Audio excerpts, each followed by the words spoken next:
think there was a scientific study to this that, people who get their work done and they have an expansive view also have expansive ideas. But when you live somewhere like a very dense city, you do become a product of your environment, whether it's a city or the country. And when you're in the city, I don't feel like that's really the natural human experience, to be on pavement and asphalt and concrete and steel all the time. Like we are nature.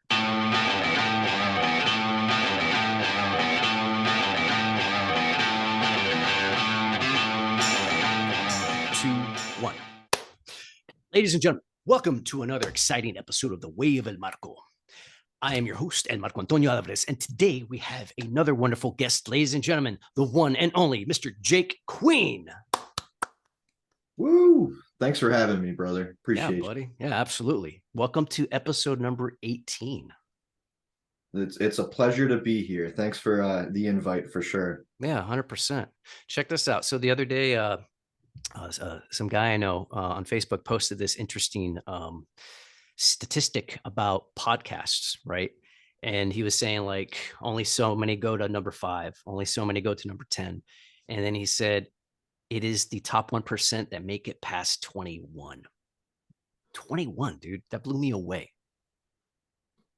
Because to me, I'm like, that's just another piece of content. And I bring it up because the way we met was through your content. That's what drew me into. That's what made me go, oh, I gotta fucking be friends with this guy. So I was like, it's not just the mustache, but I was like, this dude's got some funny ass content. So I want to start with that because you definitely have a very cool style, right? You're wearing your shirt, right? You've got your killer office, and then your look is great, right? As a fellow mustache aficionado, I used to have one, but these days I don't for other reasons. But I want to get into like, okay, so can we get into your style? Like what's inspired you? Like how has that developed over time? It's really just in constant flux all the time. You call it, I guess some people refer to it as peacocking, a little bit of a pattern interrupt. Just you have to do something different in order to capture attention, especially with all the content that's out there today. I mean, the human mind is becoming more and more like a goldfish as time goes on. Just advertisements alone that we're bombarded with every single day. If you want to get somebody's attention, you have to really stand out. And it's important that what you share is valuable, sure. But if you want to share value, first people have to watch and begin to absorb what it is that you have to say. Mm-hmm. Yeah, 100%. I think I ended up subconsciously wanting to wear this shirt because I had a feeling you were going to be wearing your shirt. And so I wanted there to be this like vividness in the visual display of this podcast. Yeah, I've got 3 of these puppies, so I've always got one clean and ready to rock. Oh, that's hilarious, dude. That's awesome. That is awesome. So let's talk about the mustache. Now, I've seen in past pictures of yours, you've had different styles. You had the more swashbuckler looking one. These days, you're rocking more of the Fu Manchu. I know when I first tried growing a mustache, I think I was 18. I was in the Army. And my commanding officer walked up to me and he was just like, Alvarez, what the fuck's that in your face? And I was like, I'm growing a mustache, sir. He's like, no, you're not. Get rid of it. It looks like shit. And so it took me about into my, I would say mid to late 30s before I was able to grow a full one. Right. And so like around what range did you start growing a mustache? The past 3 years, I've been rocking a stash now. I did the little curly tips for a bit, but the maintenance level on that was a bit higher than I like it to be. And honestly, this has been a major testosterone booster since letting the bars go down. A little bit of homage to Dan Kennedy and Alex Hormozy. If you're rocking the bars, you've got a lot of confidence and certainty in yourself. And my girlfriend will also be the first to share that she hated it at first, but now she can't picture me without the bars. And I don't know if I'll ever shave this thing. Like, I'm a big fan, that's for sure. Mm-hmm. When I had my mustache rocking, my son loved, I'm holding him, right? And he'd be like, he would do this thing, and next thing I know, he's all like this, and just I'm like, oh god. The only thing I didn't like about the mustache was how messy it would get when I'm like eating certain foods, like Yeah. soups and stuff like that. That's the only fucking thing. Yeah, you have to keep the trimming ready to go. Like before jumping on today, I had to get a quick shave of all the scragglers, and then I have the little specific just for mustache scissors. Yeah. I let my girlfriend know you can't use these for anything else. If you have like a piece of string on a shirt you need to cut off, you got to use a different pair of scissors. And the mustache scissors, you take them above the lip there. That way you don't get like the soup or your beer or whatever in your Right. mustache when taking a sip. Right, exactly. I remember when I would let that thing grow out a little too much, and I'd sit there and be like, cutting it with my teeth. Just like, Yeah. Hey, look, nature gave us floss. Let's use it, especially if it's built in. yeah, pretty much, man. Um, so one thing I do appreciate about your content, and you as well, not just well, the way I view content, it's just art, right? It's artwork. It's your own personal branding. Branding's art. I just see I see it all as fucking art, right? And I like the sense of humor that you bring to a lot of your pieces, right? And is that something that you've always had since you were a kid growing up, or is that something that you found that you've developed more into? Yeah, so two things that I've kind of always carried growing up into adulthood, personality trait wise, was I enjoyed being the class clown, and I enjoyed being very difficult and looking to get whatever I wanted. And I think that being refined over time is really how I realized I was, pretty decent at sales. Because if there's a will, there's a way. I'm going to figure that out. Sometimes it's asking forgiveness over permission. Other times it's, well, what if I do this? What if I do that? I really believe every single person is born with this instinct to sell, but the norms of society will get somebody to eventually stop asking those questions. Oh, no, you shouldn't do that. Stay in your lane. And next thing you know, people have this permanent shell that a lot of people can't ever break through. Mm-hmm. Mm-hmm. How'd you get into sales? Kind of by accident. The medium story, without cutting too much fat off of it and without going too long, would be I was in college. I had an internship with the Department of Defense. I was studying cartography, which is making maps. Mhm. It was really interesting. I learned a lot in that. Like, there's three types of lies. There's lies, damned lies, and statistics. Like, you can really manipulate data with maps. And with that internship, I had a really good in at the Pentagon for a job offer straight out of college. But I call it my quarter life crisis I had during winter break of senior year. I just couldn't come to grips with commuting through Washington, D.C., 695 traffic twice a day to go work at this massive complex where, you have to be really careful of any conversation that you're having. It's a dog eat dog environment. I just really couldn't see myself loving that. And, it was disappointing for my parents being their oldest child, got the degree, federal job offer all lined up, all the benefits, yippity doo dah. But I decided that I was just going to go head first into the startup life. So also while I was in school, I had a cool side gig with an app called Yik Yak, and they grew really, really big in like the 2015, 2016 years. Huge app, and I got to go down to their headquarters in Buckhead, Atlanta, and get a firsthand experience for what a Series A investment round was for a massive app at that time. And their office space was awesome. Like, they had a game room, snack room, nap room. Everybody had like Nap room. Nerf guns at their desk. Yeah, I mean, some of the co-founders, when they weren't in the office, they had these like little remote control Segway things, so they could be on their like a Zoom thing on an iPad and just like go around the office and check in on everybody. It was just a cool environment with a lot of really cool, smart people. And I wanted to stay in that space. So I ended up, the job I started immediately out of college was with a Turkish social media app called Scorp that was working on US expansion. So they were doing really well in Turkey and in parts of Europe. but I am very honored and privileged to say I was their first, last, and only ever U.S. Employee as they tried to expand to the English market.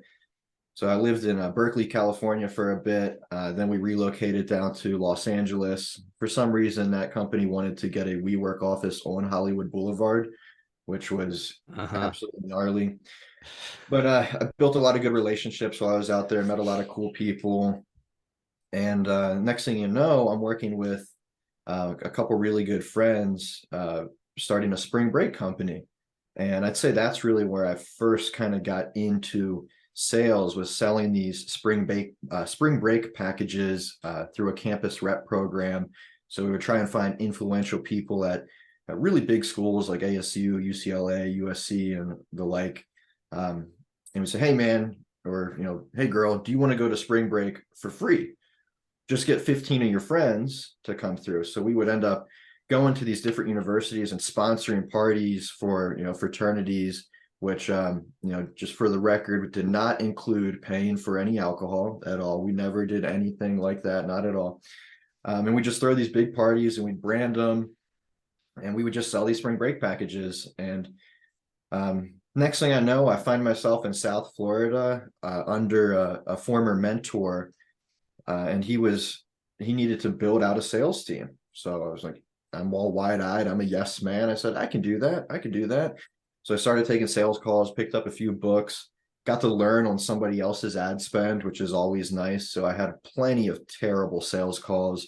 And I built out a pretty massive sales team as far as what I thought at the time. We had about 20 reps, half of them in an in-person office. The other half were all remote. We're selling a $2,800 course. Did that for about 2 years. And we ended up doing just shy of $5 million cash collected on that sales team.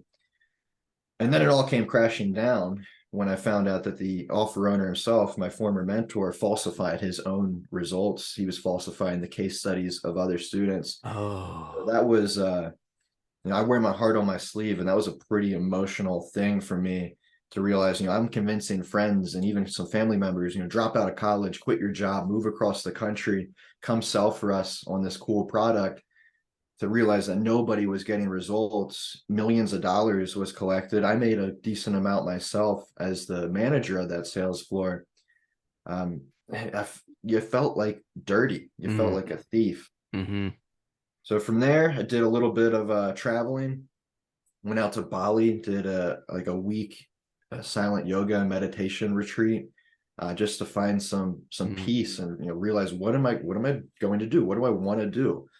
And I wanted to stay in the sales arena, and I wanted to still be a leader to sales teams and work with other sales reps to help them get to the next level. But I needed to do it with pure morality and ethics across the board. So since then, that was about 4 or 5 years ago now. I've only been working with offers where I know that they actually get people results. They're actually providing the transformations that they claim. And it really just involves doing a bit more due diligence. And yeah, fast forward a little bit more, and we're here today. Yeah. No, it's super huge and so important. The morality of the sale, the fulfillment, the honesty about it. A mutual good friend, Chance. I was on an offer with him last year, my very first one, and it wasn't. It was. It was one of those things like I would say, not necessarily encourage us to lie to convince people to buy their, shitty product. And at that time, it's like, brand new to the sales game. And we're just like, yeah, let's make some fucking money. And you're just fucking hungry to make that money. And then afterwards, it's like you're realizing, what have we done, dude? Yeah. And so, like, to this day, it's just like, it sucks that it happened. And I always kind of view those things as I'm glad that it happened too, because otherwise we wouldn't have that scar tissue from it today to remind us that we can do better and we need to do better when it comes to this sales game. Was that a B2C offer by any chance? Yeah, oh, yeah.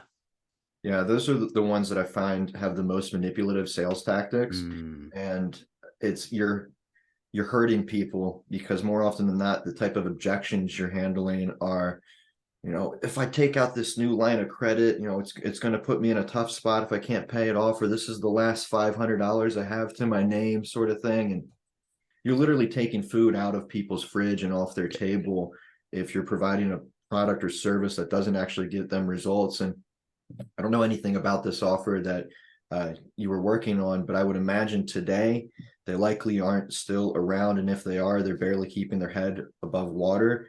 What I've realized with many of these B2C manipulative based offers is they have a shelf life, and they're lucky if they hit a 2-year window. And then the offer owner, I call them offer hoppers, they just jump into the next thing, like what's the next lowest hanging fruit where they can get people that are more or less naive to this particular industry that they're selling to overpromise, underdeliver, and get out and launch another offer. Yeah. Yeah. It's like snake oil salesman back in the day. Yep. Right. And it's like, what other thing I can sell? Oh, I'm going to have phlogiston in a jar. Yeah. Have some phlogiston. Yeah. Or something I was reading the other day. When this is before they realized that radioactive materials were actually, cancer causing. And I was reading about this one dude who his doctor was giving him radium treatments, drink this for vitality. And it's just shit like that. And the dude literally rotted from the inside out. Like he was a living corpse by the time he, ended up kaput. I think I saw that same story. Like his jaw fell off of his face. Yes, dude, on Quora. Yeah. Yeah, dude, is super gnarly. And so and that's the thing, dude. Yeah, you're totally correct, because like that offer has fallen apart, and now it is morphed into something else to where it's a done for you, and however they're fucking, they're doing it. And so with what's your sales philosophy with all of that you've experienced now at this point, right? With all that you've gone through, right? And especially with like the life that you're living, which I find extremely fascinating. Like you live on a farm. How many acres is it? Like 80 or something like that? No, I wish. No, I'm working on closing 5 acres next door to bump it up to just under 13. 13. Okay. Okay. So you're like at 8 right now then, something like that. 6.75 specifically, I believe. 6.75. Okay. Yeah. So let's just call it 7. All right. So you're on a 7-acre farm. You have a zebra named Zeus. Yep. Right. And so you're living this different life than when you were describing earlier, like you were living in the, Pentagon, what was it, that Maryland, Virginia? Yeah. DMV, DC, Maryland, Virginia area. Right. It's just that whole big old, just right. And then now you're living this life. And so, and then with the content that you're putting out, right? So there's this vibe, there's this spirit that you've got with it. And so I'm curious, like how has, like, saying earlier, how has your sales philosophy changed since then, since that experience to what it is now? Yeah, I mean, when I first got into sales, it was, ABC, always be closing. And that was on that offer where, you'd make a sale and that's your win right there. You get that person through the door. But since then, it's definitely evolved to what I call the ABH, always be helping. Because if you get somebody results, and it doesn't have to be a one call close, like on that first sales call, if you send them a book, like I've very often, I'll take money out of my own pocket, ask for the prospect shipping address, and send them a book that I think would really help them out based on their certain situation. If I could just help them get to the next step, I know they'll come back to me. And if they don't come back to me, they're going to tell their friends, they're going to tell their family, they're going to send referrals my way. And even when you do get somebody enrolled and you sell them into the product, if you know that they're going to get results, they're going to come back for the upsell. They're going to shout your name from the rooftops and send more referrals back to you. So as long as you're asking the right questions and genuinely trying to help somebody out, which includes disqualifying people as well. Like you're not trying to, make everybody fit into this glass slipper Cinderella style. It's not going to happen. If you're going to have a 40% close rate, you need 60% to tell you no, or you need to disqualify a large portion of that 60%. Um, so my real approach has just been help people out, ask questions. I have something that I teach reps. It's, selling is telling, asking is listening, and listening is helping. If you're actually listening, you're going to help somebody out. So Yeah. you shouldn't be doing a majority of the talking on your sales calls. And then something else that I'll follow up with that when I'm teaching and training sales reps on different teams is the 5-45-50 rule. And I want people to beat this into their head. Like, this is a real rule. But the caveat to it is it's not actually a real rule. But you have to believe it's a real rule, 5-45-50. And that's of all deals you'll ever close, not all calls you take, but specifically all deals you ever close. Only 5% are going to be a one call close. 45% are going to be sometime within 6 months of that initial conversation. It could be the next day, the next week, 5 weeks later, 5 months, and 5 weeks later. And then 50% of all deals you'll ever close will be in sometimes 6+ months later to ever. Could be 10 years later. But if you're going into every conversation with the sole intention of having a cataclysmic conversation backed by a transactional transformation, you help people out, they get to the next step, and they'll come back to you again when it's time for more help. And it's only inevitable that next level of help will eventually be buying into the product or service that you first met them on. What do you mean by cataclysmic conversation? I mean, I think I have an idea, but can you elaborate on that? So a catalyst is something that creates a Oh, you change. said catalytic. I thought you said cataclysmic. Did you say cataclysmic or catalytic? Cataclysmic. Oh, gotcha. Okay. Cataclysmic. Yes, Yeah. yes, yes. So I mean, the root word of cataclysmic, unless I'm totally off here, I believe is catalyst. But a catalyst is something that creates a change. So the cataclysmic conversation is a conversation that takes their potential energy and turns it into kinetic energy. So the conversation, you need to incite some sort of change. Does it involve having difficult conversations sometimes? Yeah, and asking tough questions that the prospects, friends, family members would never ask them, but you, a total stranger, has to really pull that back in order to get to know them better, their situation, and if they're willing to make a change. So the cataclysmic conversation, it's backed by a transactional transformation. People get the most results when there's some sort of skin in the game. I mean, it's arguable, just in like the sales training space alone, everything you could ever learn about sales is on YouTube for free. Mm, But why do people get more results when they buy into somebody's coaching program? Because they have skin in the game now. right, They're going to actually follow through with what they paid for. right. We're a funny species like that, Yeah. you know. Yeah, because it's like you give something away for free. It's like now people are not going to value it. There's got to be an exchange of some kind, of some kind. So how did you end up on a farm? So I've been very privileged and blessed to have lived in a lot of places across the United States. I'm 29 years old, grew up in Maryland in your typical suburban neighborhood. All the houses looked about the same. HOA, biggest property was like 0.2 acres. The furthest distance you would have between the next house was maybe 15 yards at most. Yeah. Um, and after I told you, after college, I moved out to Berkeley. So I lived in California there. I also lived in the Los Angeles area. I spent some time in Newport as well. Um, and then I was living up in Washington State with that spring break company, and then down in Florida. My Florida um, places that I was living was first West Palm Beach, then Delray, and then Boca. I always say if I stayed in Florida, I would have ended up in the Keys by now because I kept going further south.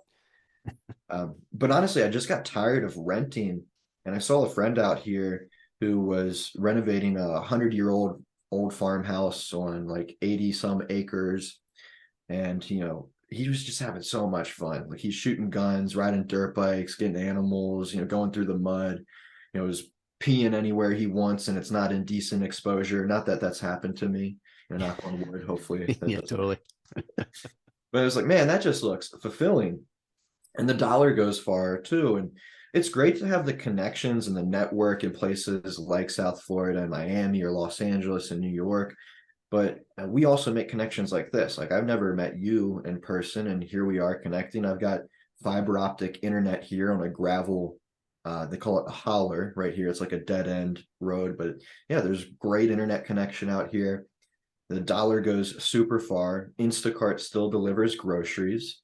I mean, I really have everything I need, and I felt so much more at peace than when I was living in a high-rise luxury Yeah. apartment building.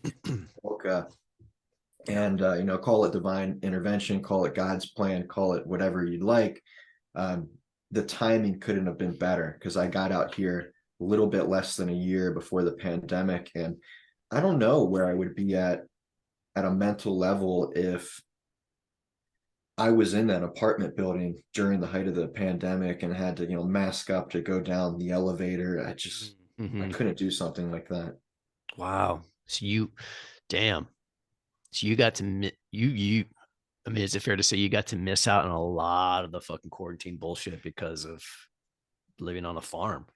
Yeah, absolutely. I think the worst times for me during the pandemic were, when I was going down to Miami and I have to get in an Uber and the Uber would say, like, take a picture of your face with your muzzle on.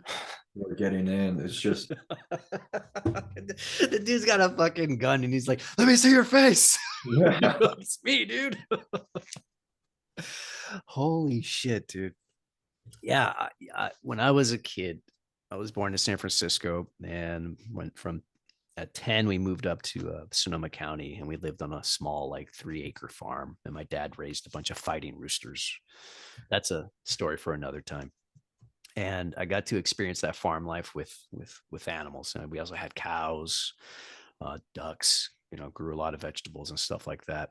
And that vibe, that farm life vibe is so different than obviously than the city vibe, right? And I asked you one day if you had a shooting range on your farm, and you sent me this video. You're just pretty much shooting into the woods, and I was like, all right, that answers that question. So, Yeah, have you? that's what's nice about being in a mountainous area. Ah, yeah. I'm not just all flat land here, so I've got plenty of safe areas to shoot where I don't have to worry about stray bullets.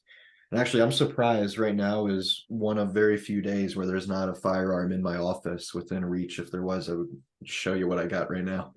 Shit, man, how big's your collection?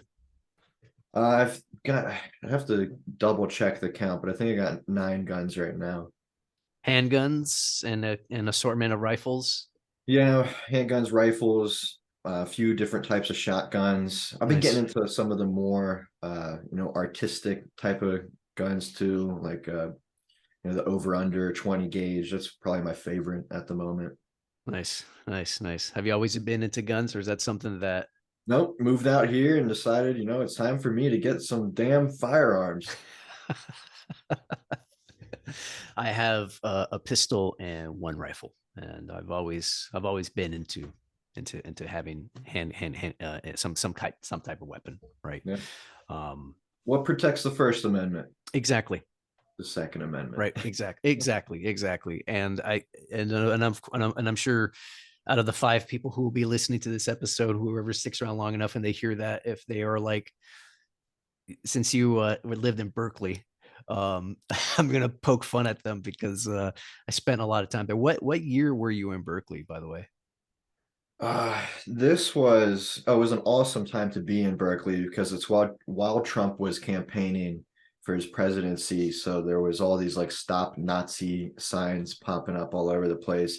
I liked the stop Nazi signs next to feces on the sidewalk. I thought that was very picturesque. Oh yeah, it's very Berkeley. Yeah. That is very Berkeley. All right, so then that was like maybe what are we looking at? Almost 7 years Yeah, ago. yeah. I'm gonna say, was that like 16, maybe around there? Yeah, 2016.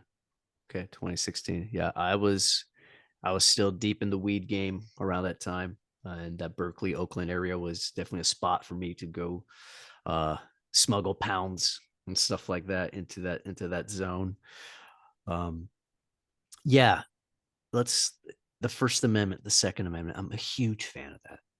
Huge fan of that. I'm a huge fan of our country's freedoms. Um, and Well, let's just go there, dude. I think Trump's going to win again for the next election, and I think just his whole platform alone is going to be about that fucking balloon that China had hovering over Montana. Yeah, I mean, I don't know how deep you go into some of what's out there. You won't ever find it on mainstream media, but our border is wide open at the moment, and a lot of the migrants coming through the border right now are military-aged Chinese men. And you wonder why. And you have a balloon coming across the country, literally goes from coast to coast. Nobody does anything about it. Maybe that would be a way for future supplies to be dropped for soldiers that are just waiting for whatever to happen. This is why, I think it's important that everybody should be armed and protected, because you never really know. I don't know the legitimacy of my next statement here, but I have heard, and it wouldn't surprise me, we've borrowed a lot of money from China. If we're not able to pay that back, I've heard that the collateral that China is obligated to collect on is federally owned land, which has a Wow, lot of natural resources on it. So what happens when China wants to come get their collateral if the dollar ends up collapsing, like many people are predicting? that would be such a weird reality, man. I There was a quote from a Japanese general during World War II, and they asked them why Japan never ever launched a Because there would be a gun behind every blade of grass. yes, yes, right. And now we're starting to get into some interesting territory here, because there's a lot of folks out there that want to see, assault weapons banned, right, because of the unfortunate fact that there are school shootings, right? And we all know how well passing laws to make something illegal works, especially when you say, okay, let's make murder illegal. Guess what? People are still murdering each other. Yeah. Let's make drugs illegal. Guess what? Drugs are still coming in. And my heart goes out to all the families that have lost loved ones because of these tragedies. Absolutely. Right. And I'm sure you're probably going to agree with me on this statement. But I think the thing that makes the most sense, and a lot of folks have already said this, where it's like, how about we have armed guards at the fucking schools? Why do banks have them? Why do all politicians have them? The politicians that are trying to take away the guns, how come they're only protected by people with guns? Yeah, dude. It's very hypocritical. What stops a bad guy with a gun, a good guy with a gun?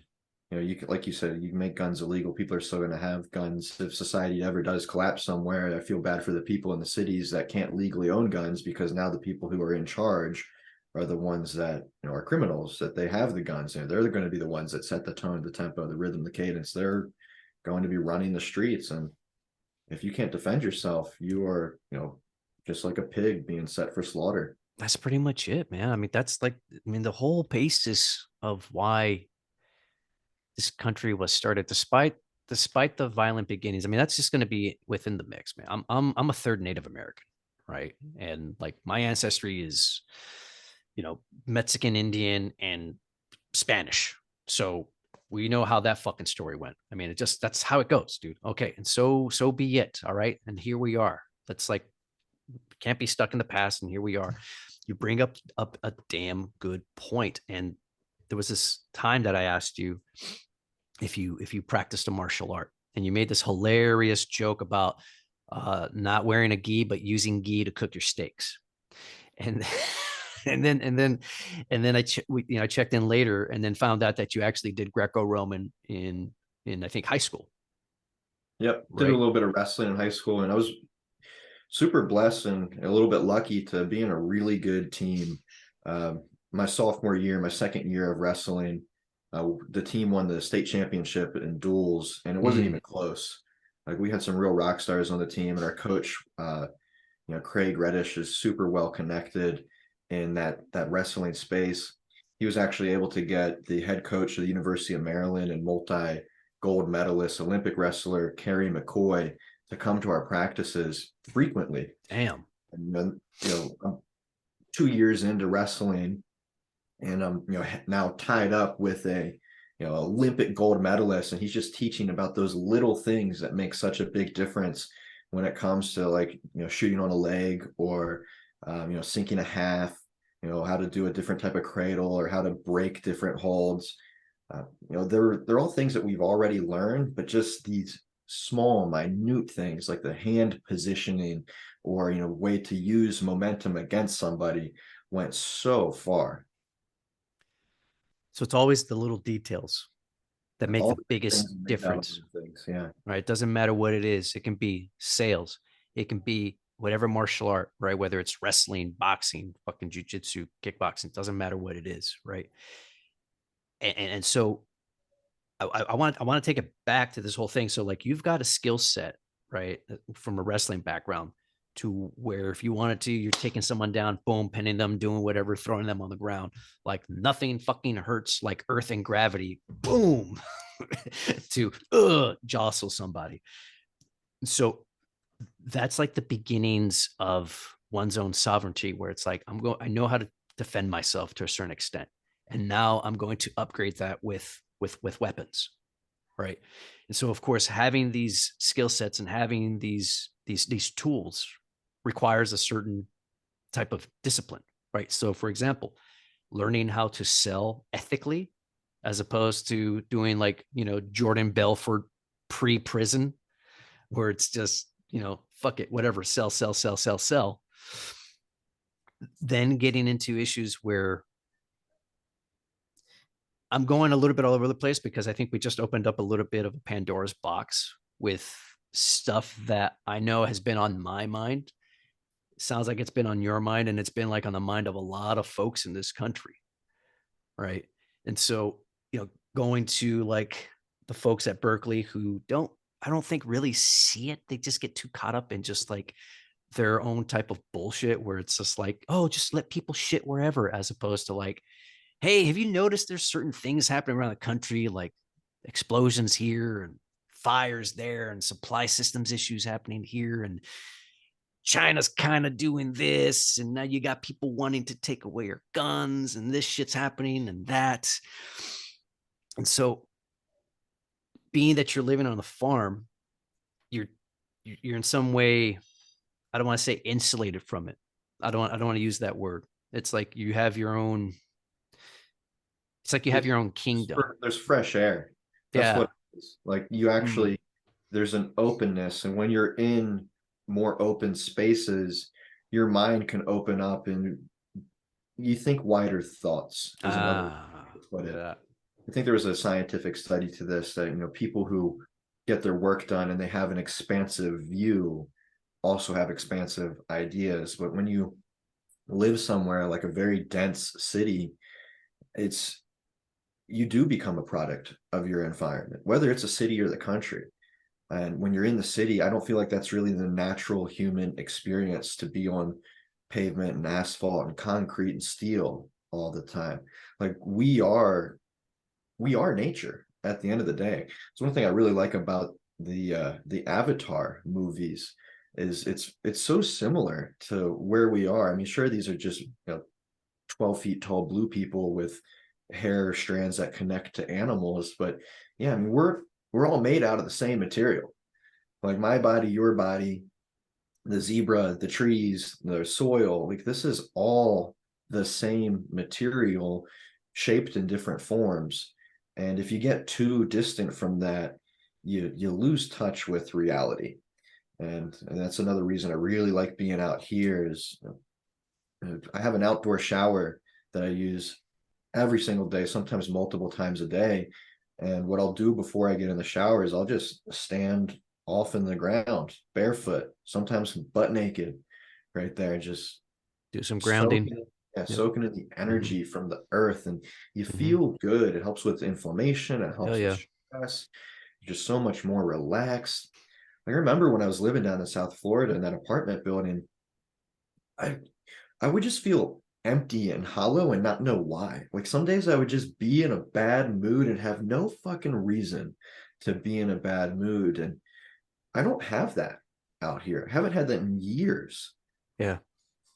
You're more in tune with the elements. Yeah, 100%. absolutely. I mean, we are a product of our. humanity is a symptom of nature. Are you a fan of Alan Watts by any chance? Not ringing a bell, not Oh, familiar. bro, I got to turn you on to him. You're gonna love this. So he's dead now. He's been dead for a while. He died in the 70s.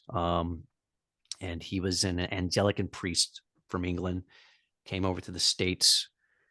Um, Deep dive into Eastern mysticism, Zen, Hinduism, all that good stuff. And just from like the 50s, 60s, and 70s, did a shit ton of lectures. Ended up living in the Sausalito area and the houseboats, and was just doing the whole lecture circuit. And he talks about this thing as humanity being a symptom of nature, and just how we are grown into this thing. We're not separate of it, but yet we like to think we are. There was this dude named Desmond Morris who was an anthropologist, I think, back in the 50s, 60s, and he wrote a book called The Human Zoo, Mm. and talking about cities. And he was comparing how animals in zoos, how they end up developing essentially the equivalent of mental illnesses, um, metabolic diseases like diabetes and shit, Yeah. and how cities and are just essentially, glorified zoos for humans, which is why there's that different vibe in the fucking city. I mean, we got to, like, the practice you were describing is grounding. We got to connect with the earth. Question for you: do you sun your balls? Do I sun my balls? Yeah, do you sun your balls? I have not done that, but I have heard about I have heard about that, and there's also some people they sun their butthole. I forget what the word for that is. Their root chakra, sunning Yeah, their root chakra. Yeah. I mean, I'm down to try it out. I see, but I know that my property is due for the next Google Earth photo any day now. So my big fear is I'm just out there spread eagle to the sky, and that's on Google Earth forever. So like all publicity is good publicity. So maybe I was I gonna say, why is that a fear, dude? That would be the best content to have. Your shit would blow up, dude. Holy shit, man. This is it's we're talking about different levels of reality too that we exist in. It's like when you're closer to the earth in your circumstance, right? With the farm, and then people being in cities, right? And now let's consider this, for a moment. Now we've got people in a pressurized tube floating around in space, going around the planet, right? At some point, we're gonna have then people on Mars and on the moon. Then we have these other versions of reality, like social media, right? That's just another level of reality, right? And then the metaverse. It's like, how weird do you think this whole game's going to get?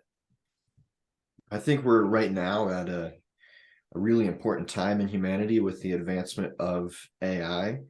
And one thing that I'm kind of future casting here, and I've heard a couple other people talk about this, and I really believe it's going to happen, especially at the advancement of AI today, is soon social media platforms, and they're already on this slippery slope, are going to be flooded with not just AI created content, but AI comments and respond to AI created content. It's just going to be AI talking to AI. And then the most important AI, an authentic interaction, not artificial intelligence, is Mm. going to take the back seat. And we're due for another major social media platform. It's been over a decade, maybe a decade and a half since the last big one really took off. Like, what are your three big ones right now? You got Facebook, Twitter, Instagram. Mm-hmm. That's about it. Are there some other smaller ones? Sure. But those are your three big ones. And I believe the next big social platform will be using AI, but only as a way to make sure everything in there is a real person. Meaning you can Oh, have a yeah. verified account, but it'll be verified as a real person. And I'm sure somebody's then going to work on an AI to get past that. Mm-hmm. Mm-hmm. But that's where I see a lot of future value in terms of human interactions as we get more like that's great about the internet is we're close. Like you're in California, I'm in North Carolina, we're having a conversation right now, but we could also become more distant, even though we can be more close. Hmm. So I think it's important that we do collaborate and we communicate with each other, because when we're communicating with each other, you can cut through a lot of the bullshit out there that, mainstream media and like platforms that want control will make happen. They like controversy, they like division, divide and conquer. If we're united, united we stand, right? Right. Divided we fall. Right. If we're united, we can do anything. That's the spirit of America. It's why we were able to leave Great Britain when we were colonies, is we were able to literally unite and stand with each other. But with the division, especially on political sides, you have your, far right and your far left. Like, both of those are such bullshit, especially the people that are so stuck in their ways. Like, just stand together. There's all things that we can agree on both sides. Yeah. Like, everybody should have guns. Gay people should be able to get married. You can't say one of those is bad. Like, Right. those are both goods. Like, people should be able to live as they feel is fit, as long as it's not harming anybody else. Yep. Let people live. Yeah. Yeah. Pretty much that's how I feel about it as well. And I would even venture as well. I would say, as far as like drug legalization, we got to legalize all of them. Look at what Yeah. Portugal did. Look what's going on with Portugal and what kind of success they're experiencing with that, Yeah. as opposed what's going on here. Just like in many European countries, they don't have a drinking age, and they also don't have problems with alcoholism. Whereas here in the States, you turn 21, oh, well, now you have to just flood yourself with this poison. You didn't get used to just controlled consumption of that. And, on the opposite note of drugs, and if we're talking about, things that are quote unquote taboo, would be firearms. There's a county in Georgia, or maybe it's like a town, I'm not sure, where every household has to own at least one gun. Guess what? They don't have a lot of there. Gun Crime. violence. Yeah. Yeah. Yeah. Yeah. They just don't have it. Yeah. Because are you going to go around as a bad guy trying to commit crime if you know that any house that you go to, any person you come up to is more than likely armed? Probably not. You're probably going to second guess yourself. Yeah. Yeah. Exactly. Exactly. You're gonna go where the easy meat's at. Yeah. The That's people that's that can't have guns. Yeah. Yeah. 100%. We just hit time about 10 minutes ago, right? And I want to wrap it up with one question. I've been dying to ask you this. Have you done psychedelics? Are you into psychedelics? So I went through about 10 years of my life, starting in college, where I smoked weed every single day. It's actually how I got one of I call it the biggest idea of my life, and it's my passion project. It's right here. I mean, we've only got, a couple minutes left, but this is one of the prototypes for a seed planting hiking stick that I invented. And Oh shit. yeah, you put it into the ground, it leaves an indent, and then it drops a seed into the hole that you left, and it connects through a Bluetooth receiver in your phone using the location services. And I came up with that idea while, ripping the bong in my parents' basement when I was still living at home. And that idea has been almost 7 years in development right now. My business partner is actually related to Johnny Appleseed just by coincidence. I was reached out to him there. But yeah, I used to smoke a ton of pot, um, but I really cut back on that. There was about 6 months, end of last year going into this year, I didn't smoke at all. I also cut out all alcohol consumption, and I was just living a fully sober life. I've done a good bit of traveling as well. Was in Amsterdam. One of the things you have to do in Amsterdam is engage in shrooms when you're a tourist. So I tried that out, and I do enjoy the natural base psychedelics. You're not going to find me, ripping acid or MDMA and things that are uh, machined with lots of chemical altering in it. But if there's things that nature provides, believe it's here for a reason. I've also, so far this year, I've been really growing my relationship with God spiritually. And I believe, God put those plants here on this world because he wants us to have bigger, bolder, better ideas, because that's where we can continue to advance as people and help each other out. Yeah. 100%. I always felt that there's a reason why we have those receptors to accept those molecules in our bodies. Yeah, absolutely. Right. 100%. One thing I'd like to try at some point would be ayahuasca. I've had a lot of friends that have done that and they've had some cool things to share, but I'd want to do that the right way with like a shaman and the right, Oh, yeah. specific You have to. village, wherever that may be. And also be with somebody that I know that's done that before as well. So I'm not in a complete, total different environment with a lot of unknowns. Be good to have a little bit of familiarity to hold on to there. Yeah. 100%. I did an ayahuasca ceremony seven years ago. Did it right, and it was an amazing experience. I'll have to tell you afterwards what I saw and all that stuff. But I think let's land this plane, buddy. Thank you for your time. Really appreciate it, man. Sure. Let's I don't know how you usually wrap these up, but I'd like to wrap it up with an anchoring exercise that I like to do when I'm feeling really good. So I specifically started doing this in my sales calls, and it's basically a page out of one of the products Jordan Belfort was promoting called Boom Boom, which is Oh, a yeah. anchor. Hmm. It's not a gimmicky thing that you have to purchase to do this anchor, and I call it the woo. So every time I close a deal, as soon as cash is collected, no matter where I'm at, who I'm around, if it's 2 a.m. grandma sleeping in the next room, or if you're at the airport and there's a baby behind you, or it doesn't matter where or when, at the top of my lungs I go woo as loud as I can. And I'm not going to do it right now until we wrap up on that. And I also throw my hands up over my head, and it releases these endorphins and you just feel good. And you'll notice if you start doing the woo with other people, every single person every time smiles immediately after because you feel so good.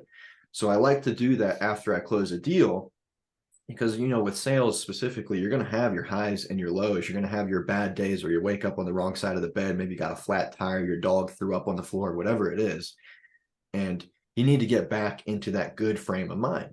So a way to immediately snap back there when you need to is dropping another woo. So without further ado, we'll break it down with the woo. I'll count us from 3, and at the top of your lungs, you might break the microphone, the speaker system here. We're gonna woo. So here we go. In 3, 2, 1. And there's the smile, right? Hell yeah. It reminds me of Ric Flair when he goes, woo! 2 claps on a Ric Flair. Woo!